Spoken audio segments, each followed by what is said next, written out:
ओम शांति। 23 जून 2026 की मुरली है। मुख्य रूप से बाबा ने कहा, तुम जानते हो इस रुद्र ज्ञान यज्ञ से विनाश ज्वाला प्रज्वलित हुई है। अब सारी पुरानी दुनिया इसमें स्वाहा हो जाएगी। यह भावी कोई टाल नहीं सकता। यह ऐसा अश्वमेध अविनाशी रुद्र यज्ञ है जिसमें सारी सामग्री स्वाहा होगी। फिर हम इस पतित दुनिया में नहीं आएंगे। इसे ईश्वर की भावी नहीं, ड्रामा की भावी कहेंगे। आगे कहा, सुखधाम में जाने के लिए अपना दैवी स्वभाव बनाना है। ड्रामा के आदि मध्य अंत के राज को बुद्धि में रख हर्षित रहना है। सबको यही राज समझाना है। स्वराज्य लेने के लिए इस बेहद यज्ञ में जीते जी अपना तन मन धन स्वाहा करना है। सब कुछ नई दुनिया के लिए ट्रांसफ़र कर लेना है। अब सुनते हैं महावाक्यों को विस्तार से। बाबा ने कहा, मीठे बच्चे, तुम महान सौभाग्यशाली हो, क्योंकि तुम्हें भगवान वो पढ़ाई पढ़ाते हैं जो अब तक किसी ऋषि मुनि ने भी नहीं पढ़ी। प्रश्न है, ड्रामा की कौन सी भावी तुम बच्चे जानते हो, दुनिया के मनुष्य नहीं? उत्तर, तुम जानते हो इस रुद्र ज्ञान यज्ञ से विनाश ज्वाला प्रज्वलित हुई है। अब सारी पुरानी दुनिया इसमें स्वाहा हो जाएगी। यह भावी कोई टाल नहीं सकता। यह ऐसा अश्वमेध अविनाशी रुद्र यज्ञ है जिसमें सारी सामग्री स्वाहा होगी। फिर हम इस पतित दुनिया में नहीं आएंगे। इसे ईश्वर की भावी नहीं, ड्रामा की भावी कहेंगे। गीत है, मुखड़ा देख ले प्राणी तू अपने मन दर्पण में। ओम शांति। तुम बच्चे भी मनुष्य हो। यह मनुष्यों की सृष्टि है। इस समय तुम ब्राह्मण धर्म के मनुष्य बने हो। बाप शिक्षा देते हैं आत्माओं को। आत्मा को अभी अपने स्वधर्म का पता है कि हम आत्मा इस शरीर को चलाने वाली है। आत्मा का यह रथ है। जैसे बाप इस रथ पर आकर सवार हुए हैं, तुम्हारी आत्मा भी इस रथ पर सवार है। सिर्फ आत्मा को यह ज्ञान भूल गया है कि हम आत्मा शांत स्वरूप है। हमारे रहने का स्थान ही मूल वतन में है। यह शरीर हमको यहाँ मिलता है। ऐसे ऐसे अपने साथ बातें करनी है। बाप कहते हैं, तुम आत्मा शांत स्वरूप हो। अगर तुम चाहो हम शांति में बैठे तो अपने को आत्मा समझ शांति धाम के निवासी समझो। थोड़ा समय शांति में बैठ सकते हैं। मनुष्य शांति ही मांगते हैं। मन को शांति चाहिए, यह आत्मा ने कहा। परंतु मनुष्य यह नहीं जानते हैं कि मैं आत्मा हूँ। यह भूल गए हैं। एक कहानी भी है ना, रानी के गले में हार पड़ा था और ढूंढती थी बाहर। तो बाप भी समझाते हैं, शांति तो तुम्हारा स्वधर्म है। बच्चों ने समझा है, हम आत्माएं शांत स्वरूप है। यहाँ आई है पाठ बजाने। इन ऑर्गन से डिटैच हो जाते हैं तो आत्मा शांत है। आत्मा अपने स्वधर्म शांति में जितना चाहे बैठ सकती है। चाहो हम इस शरीर से काम ना करें तो शांत में बैठ जाओ। यह है सच्ची शांति। इनको तुम ढूंढते नहीं। तुम्हारा स्वधर्म शांत है। अभी यहाँ पाठ बजा रहे हैं। बाप द्वारा मालूम पड़ा है। हमने 84 जन्मों का पाठ बजाया। इन 84 जन्मों के चक्र का कोई को पता नहीं। सिर्फ तुम बच्चे ही समझते हो। पहले हम सूर्यवंशी राजा व प्रजा थे, फिर चंद्रवंशी, सो वैश्यवंशी, सो शूद्रवंशी बने। अब फिर से हमको सूर्यवंशी बनना है। तुम बच्चे सृष्टि के आदि मध्य अंत को जान गए हो। तुम कितने सौभाग्यशाली हो। बाप तो यथार्थ बात समझाते हैं। यह है ही सद्गति मार्ग। यह समझाना है कि सर्व का सद्गति दाता एक है। अभी जान गए हो, हमको बाबा आकर 21 जन्मों के लिए सद्गति प्राप्त करा रहे हैं। बाहर वाले मनुष्य इन बातों को जानते ही नहीं। तुम ब्रह्मा कुमार कुमारियां ही जानते हो। कोई पूछते हैं तुम भी के क्या जानते हो? परीक्षा तो होनी ही चाहिए कि ब्राह्मण व ब्राह्मणी है व नहीं। अगर तुम ब्रह्मा के बच्चे हो तो सृष्टि चक्र को जरूर जानते होंगे। बाप रचयिता को जानते हो। ऋषि मुनि आदि तो रचता और रचना को जानते ही नहीं, तो गोया नास्तिक ठहरे। तुम भी नास्तिक थे। तुम भी रचता बाप और रचना के आदि मध्य अंत को नहीं जानते थे। स्कूल में पहले अनपढ़ ही आते हैं, फिर कहेंगे स्कूल में यह पढ़ा है। अभी तुम हो ईश्वरीय पढ़ाई में। परम पिता परमात्मा तुमको पढ़ा रहे हैं। यह बुद्धि में समझना चाहिए। रचता तो एक शिव बाबा ही है। रुद्र ने ज्ञान यज्ञ रचा, यह शास्त्रों में भी है। अब रुद्र और शिव परमात्मा में फर्क तो कोई है नहीं। यह भी है कि रुद्र ज्ञान यज्ञ से विनाश ज्वाला निकली। सिर्फ रुद्र शिव की जगह श्री कृष्ण का नाम डाल दिया है वही गीता। कहते हैं इस ज्ञान यज्ञ से विनाश ज्वाला प्रज्वलित हुई, तो स्वराज्य के लिए यह ज्ञान यज्ञ है। इसमें पुरानी दुनिया स्वाहा होनी है। यज्ञ में सारी आहुति अर्थात सामग्री डालते हैं, सब स्वाहा कर देते हैं। तो इस रुद्र ज्ञान यज्ञ में सारी पुरानी दुनिया स्वाहा हो जाएगी। तुम अब राजयोग सीख रहे हो। इस पतित दुनिया में फिर आएंगे नहीं। यह दुनिया फिर खत्म हो जानी है। तुम जानते हो नेचुरल कैलेमिटीज आदि सब होंगी।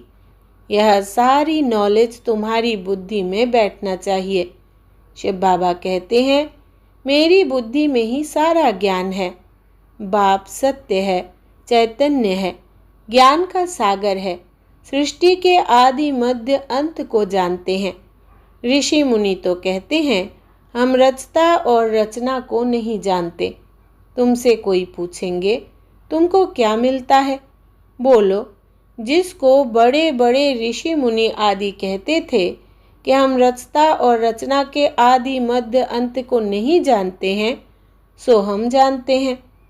रचता बाप के सिवाय रचना के आदि मध्य अंत का राज कोई समझा नहीं सकता। रचता ही समझाएंगे। तुमको मालूम है मक्खियों की भी रानी होती है। रानी के साथ पीछे पीछे सब मक्खी आ जाती है। रानी अर्थात माँ के साथ उनका कितना संबंध है। बेहद का बाप भी आते हैं तो सभी बच्चों को साथ ले जाते हैं। तुम जानते हो बाबा आया हुआ है। हम आत्माओं को साथ ले जाएंगे शांति धाम में।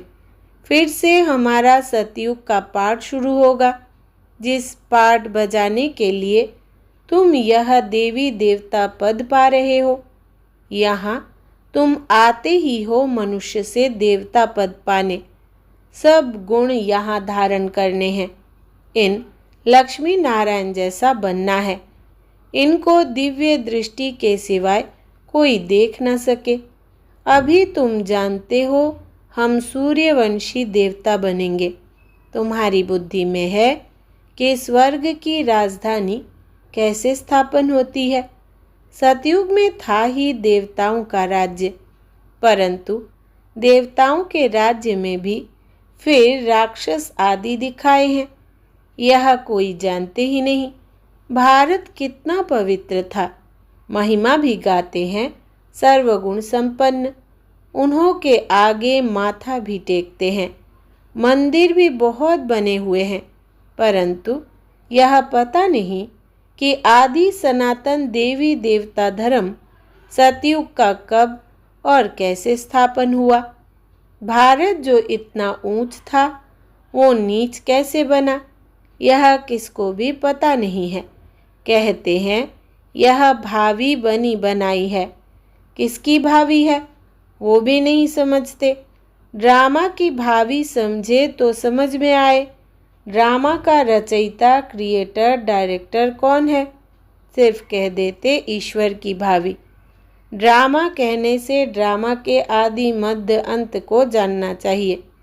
सिर्फ किताब पढ़ने से ड्रामा का पता नहीं पड़ सकता है, जब तक जाकर कोई ड्रामा देखे नहीं। जैसे अखबार में भी पढ़ा था, एक श्री कृष्ण चरित्र का ड्रामा बना हुआ है, परंतु देखने बगैर कोई समझ थोड़ी सकता है। देखेंगे तब समझेंगे ड्रामा में यह सब होना है। तुम बच्चे भी ड्रामा को अभी समझते हो। मनुष्य कहते हैं वर्ल्ड की हिस्ट्री, ज्योग्राफी का यह चक्र फिरता रहता है, परंतु कैसे फिरता है यह किसको पता ही नहीं। नाम भी लिखे हुए हैं, सतयुग, त्रेता, द्वापर, कलयुग, फिर संगम युग। परंतु मनुष्यों ने समझ लिया है युगे युगे आते हैं। सतयुग, त्रेता का भी संगम होता है, परंतु उस संगम का कोई महत्व नहीं है, वहाँ तो कुछ होता नहीं। यह बातें तुम जानते हो। सतयुगी सूर्यवंशियों ने फिर चंद्रवंशियों को राज्य कैसे दिया? ऐसे नहीं कि चंद्रवंशियों ने सूर्यवंशियों पर जीत पाई। नहीं, जो चंद्रवंशी का राजा होता है तो सूर्यवंशी राजा रानी उनको राज्य भाग्य का तिलक दे तख्त पर बिठाते हैं। राजा राम, रानी सीता का टाइटल मिलता है। किसने दिया?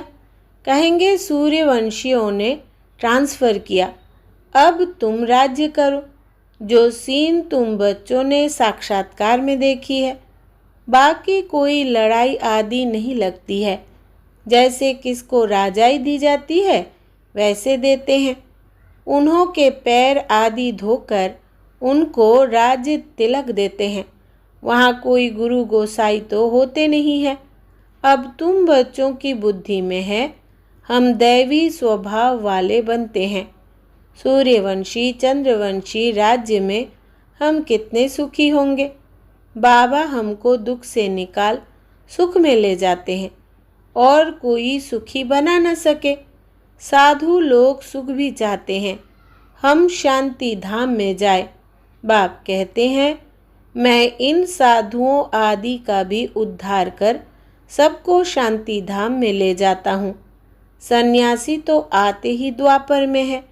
स्वर्ग में हम देवताएं ही रहते हैं, वहाँ भी सेक्शन अलग अलग है। सूर्यवंशियों का अलग, चंद्रवंशियों का अलग, फिर बाद में इस्लामी, बौद्धि, सन्यासी आदि जो भी आते हैं, सबका सेक्शन अलग अलग बना हुआ है। जब हम राज्य करते थे तो दूसरा कोई था नहीं। मूल वतन में भी ऐसी माला नंबरवार बनी हुई है। आदि सनातन देवी देवता धर्म वालों की है पहली बिरादरी, फिर और बिरादरियाँ निकलती है। यह बिरादरी है बड़े ते बड़ी, और दूसरे जो धर्म स्थापक आते हैं सब उनसे निकले हुए हैं। तुम कहेंगे इस्लामियों की है सेकंड नंबर बिरादरी, फिर बौद्धियों की बिरादरी थर्ड नंबर, हम है फर्स्ट, बाकी हद की और छोटे छोटे तो लाखों होंगे। यहाँ तो मुख्य है 4 बिरादरियाँ। पहले पहले हम आते हैं, फिर इस्लामी, बौद्धि, क्रिश्चियन आदि आते हैं। अभी हम नीचे गिर गए हैं, हमको ही 84 जन्म ले पाठ बजाना पड़ता है। जो अभी लास्ट में है वही फिर फर्स्ट में होंगे। देवी देवताएं अपतित होने के कारण अपने को देवी देवता कहला नहीं सकते। देवताओं को तो पूजते हैं, इससे सिद्ध है उन्हों के बिरादरी के हैं। सिख लोग गुरु नानक को मानते हैं, उनकी बिरादरी के हैं। सतयुग में पहला नंबर हमारी बिरादरी है, उनसे ऊंच बिरादरी कोई होती नहीं। हम ऊंच ते ऊंच बिरादरी वाले हैं। हम सबसे जास्ती सुख भोगते हैं। फिर वही कंगाल बनते हैं। सबसे जास्ती दुखी यह है, कर्जा भी यह लेते रहते हैं। कितने साहूकार थे, अभी कितने गरीब है, सब कुछ गंवा बैठे हैं। यह है ही दुखधाम। अब बाप फिर तुमको सुखधाम का मालिक बनाते हैं। बाकी सब चले जाएंगे शांति धाम। आधा कल्प तुम सुख भोगते हो, बाकी सब शांति में रहते हैं। चाहते भी हैं हम मुक्ति में जाए। सुख को काग विष्ठा समान समझते हैं। उनको सुखधाम का अनुभव ही नहीं है। तुमको अनुभव है, महिमा भी गाते हैं, परंतु पतित होने के कारण भूल गए हैं। अब बाप याद दिलाते हैं, हे भारतवासी, तुम देवी देवता धर्म के हो। द्वापर से नाम बदली कर दिया है। देवता धर्म वाले ही पतित बन गए। गाते भी रहते हैं, हे पतित पावन आओ। बाप ने बताया है, तुम कितने जन्म पावन दुनिया में थे, कितने जन्म पतित दुनिया में है। अब फिर पावन दुनिया में जाना है। यह पाठशालाओं की पाठशाला है, यज्ञ का यज्ञ है। सारी पुरानी दुनिया इसमें खत्म होनी है। होलिका जलाते हैं। यह सब पर्व अभी के हैं। आत्मा चली जाएगी, बाकी शरीर खत्म हो जाएगा। यह नॉलेज कोई सन्यासी आदि दे न सके। गीता में कुछ है, परंतु आटे में लून अर्थात नमक ज्ञान प्राय लोप हो जाता है। शिव बाबा कहते हैं, हमने यह यज्ञ रचा है। इनमें तन मन धन सब स्वाहा करते हो, जीते जी मरते हो। यह ज्ञान तुमको अभी मिल रहा है। अच्छा, मीठे मीठे सिकिलदे बच्चों प्रति माता पिता बाप दादा का याद प्यार और गुड मॉर्निंग। रूहानी बाप की रूहानी बच्चों को नमस्ते। हम रूहानी बच्चों की रूहानी माता पिता बाप दादा को याद प्यार, गुड मॉर्निंग और नमस्ते बाबा नमस्ते। धारणा के लिए मुख्य सार। पहला, सुखधाम में जाने के लिए अपना दैवी स्वभाव बनाना है। ड्रामा के आदि मध्य अंत के राज को बुद्धि में रख हर्षित रहना है। सबको यही राज समझाना है। दूसरा, स्वराज्य लेने के लिए इस बेहद यज्ञ में जीते जी अपना तन मन धन स्वाहा करना है। सब कुछ नई दुनिया के लिए ट्रांसफ़र कर लेना है। वरदान है, अपने मस्तक द्वारा तीसरे नेत्र का साक्षात्कार कराने वाले सच्चे योगी भव। विस्तार है, यादगार में योगी के मस्तक पर तीसरा नेत्र दिखाते हैं। आप सच्चे योगी बच्चे भी अपने मस्तक द्वारा तीसरे नेत्र का साक्षात्कार कराने के लिए सदा बुद्धि द्वारा एक बाप के संग में रहो। एक बाप, दूसरे हम, तीसरा न कोई। जब ऐसी स्थिति होगी तब तीसरे नेत्र का साक्षात्कार होगा। अगर बुद्धि में कोई तीसरा आ गया तो फिर तीसरा नेत्र बंद हो जाएगा। इसलिए सदैव तीसरा नेत्र खुला रहे, इसके लिए याद रखना कि तीसरा ना कोई। स्लोगन है, प्रश्न चित्त बनना अर्थात परेशान होना और परेशान करना। प्रश्न चित्त बनना अर्थात परेशान होना और परेशान करना। यह व्यक्ति सारे सदा हर्षित रहने के लिए अपनी नेचर को सरल बनाओ, सहनशील बनो। जो जैसे कर्म करता है वैसा उनका नाम भी पड़ता है। कर्म यदि श्रेष्ठ है तो नाम पड़ेगा श्रेष्ठ मणि। श्रेष्ठ मणि बनने के लिए मन वाणी कर्म में सरलता और सहनशीलता, यह दोनों गुण आवश्यक है। अगर सरलता है, सहनशीलता नहीं तो भी श्रेष्ठ नहीं।